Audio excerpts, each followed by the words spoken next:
Well, hello there. How is everyone? I hope you're all well on this terrific Tuesday. And there's been a bit of a change of schedule today because there is now no Karen Reid today. So I've moved things around a bit.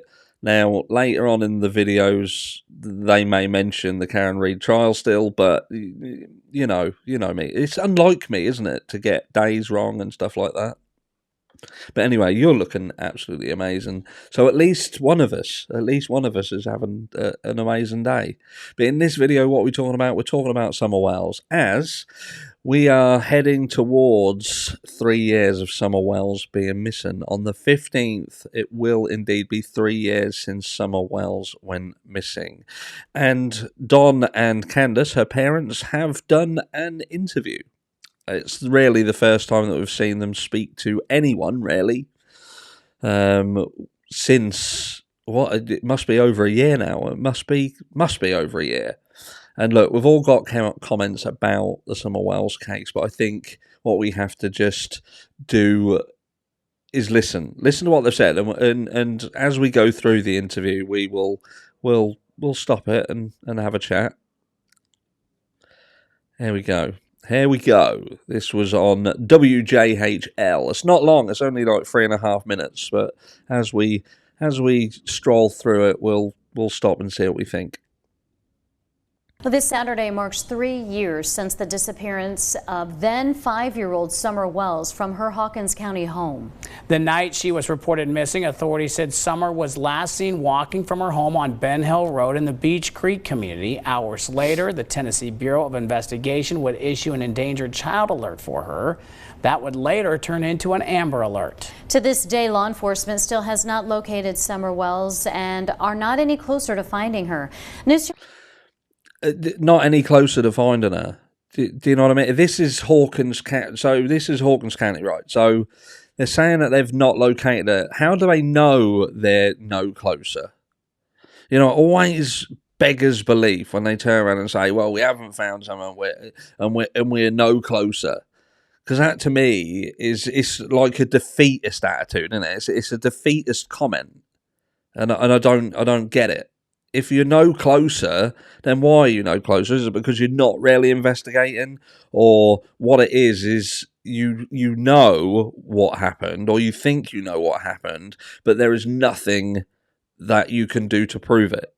For instance, if you feel that the parents had done something and perhaps gotten rid of Summer some way, whether she was trafficked out of there or she was hurt, whatever, and the parents covered it up, you just can't prove it. And you're nowhere near closer to proving it. 11's Ansley Daniels spoke with Summer's parents. We have pushed investigators for months to learn about new details or updates in this case. What we do know is that her family continues their search to bring Summer home. I spoke with both Dawn and Candace Wells in Kingsport at a place with deep meaning to Summer's disappearance. Borden Park is anything but quiet this time of year. But 3 years ago, it was filled almost weekly with people praying for Summer Wells. I see all these families, you know, with their kids and how much they enjoy them and stuff, and we were stripped away from all our kids. All our kids have been kidnapped from us by CPS, and who knows, we're not sure about Summer, but we know about where our boys are at. While the prayer vigils are now few... They make it sound like kidnapped from us, taken from us. They make it sound like there was no... that it isn't warranted what happened. That it's not what... Summer... This is the issue that I have when things happen to children and the parents can't take fucking responsibility for their actions. Or inactions even. We see it countless times. And this here, at best case scenario is the failings of the parent who had been, like let's say Candace, for instance. She'd been out all day with Grandis and Summer and another teenage boy. They then come home, and we don't know how accurate that story is, but then Summer vanishes off the face of the planet, which then gives an insight into their world. And then what then ensued was some horrendous behaviour. We end up with Don Wells incarcerated, and we end up with Candace Bly doing live shows off her nut, and then they wonder and blame CPS for taking the remaining children out of that situation. And then it's like they've done something wrong. More of this needs to happen. More people need to be held accountable when something happens to their child. And if there's other children in there that absolutely are at risk, then yes, they should be lifted out of there and perhaps given to parents who actually deserve and want children and will offer them a much better life than this. Anyway. Far between, Dawn and Candace Wells haven't stopped praying that their daughter Summer will be found. We have hope, always. I mean, but there's not much hope in this world. You know, we have to trust God that there's hope in eternal life in heaven. Summer was reported missing on June the 15th of 2021. We know that she was taken off our property, and we know she was taken away in a vehicle, or they would have found her in the area if she taken off her property. For a start, how would Don know anything? Even if you want to give him the benefit of the doubt and those the benefit of that, how would he know that she was taken off of the property in a vehicle? I suppose you could argue, yes, she must have been taken off the property because of the terrain of the property where they actually lived. It would have perhaps been impossible to come and grab Summer and then run off down the road. Remember, this place is literally at the back end of beyond. You know what I mean? It's not a great place.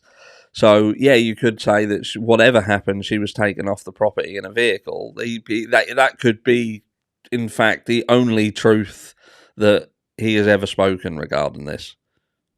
Somewhere in the area. But who's responsible for her? We don't know. I asked Dawn and Candace when was the last time they heard from investigators. We haven't lately at all. It's been a while, over a year, I think. I haven't talked to any law enforcement at all. I tried to talk to the FBI agent about it, but that didn't go anywhere. Don says he feels that he and his wife Candace were targeted by the Hawkins County Sheriff's Office. They intimidated us, they belittled us, and done everything they could amidst all the chaos, and then the CPS was there doing the same thing. When asked about how he thinks about Summer's disappearance 3 years later, Don spoke about a Department of Children's Services investigation. They said somebody had called and said that we was giving our kids loaded guns to play with.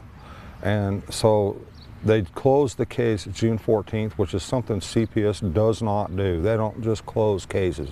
So it's really odd and mystifying why they closed the case June 14th, and then 24 hours later, Summer's gone. Summer's mother, Candace, sat in for part of... So, what they're saying is there was an open case through CPS because it had been reported that they were allowing their kids to play with loaded guns. Now, we have seen pictures of these kids. It wouldn't at all surprise me if they were playing with loaded guns. Wouldn't surprise me whatsoever. And I think we've touched on this way back when, with certainly the boys being seen with guns in their hands, rifles. But, you know, there seems to be an insinuation there that CPS have closed that case, and then 24 hours later, Summer vanishes off the face of the planet. Are they trying to say that CPS did, in fact, like at the beginning of the video, he said that they've kidnapped their boys? They don't know about Summer, but there's certainly, he seems to think there's a correlation between the case being closed and then Summer vanishing. It is an interesting one, but you would think that CPS would actually keep the case open and then take Summer. That would have probably hid the situation. Like, even this stupid motherfucker has kind of found that odd. Interview, but got up after a few questions. She was going to try, but her emotions are just too much. The last update in the Summer Wells case from law enforcement was an age-progressed photo released in June of last year. This image was released by the Tennessee Bureau of Investigation. If you have any information about the whereabouts of Summer Wells, call 1-800-TBI-FIND. That number is right there on your screen. So there you go. That is the update. So that is Don and Candace, Summer Wells' parents. They seem to be suggesting that CPS took Summer. But like I say, as we stare down the barrel of indeed 3 years since Summer Wells went missing, there are so many questions, and we've spoken about everything. I've got so many videos on the Summer Wells case. If you didn't follow it, go back through my videos and have a look. This is a little girl who again fell through the cracks, and if we're not careful, this is going to be the exact same story in the Sebastian Rogers case as well. This just seems to be something that happens, and nothing comes of it. Look at Michael Vaughan as well. Same sort of thing. Different area for Michael Vaughan, but same story, same old story. And is anything going to change?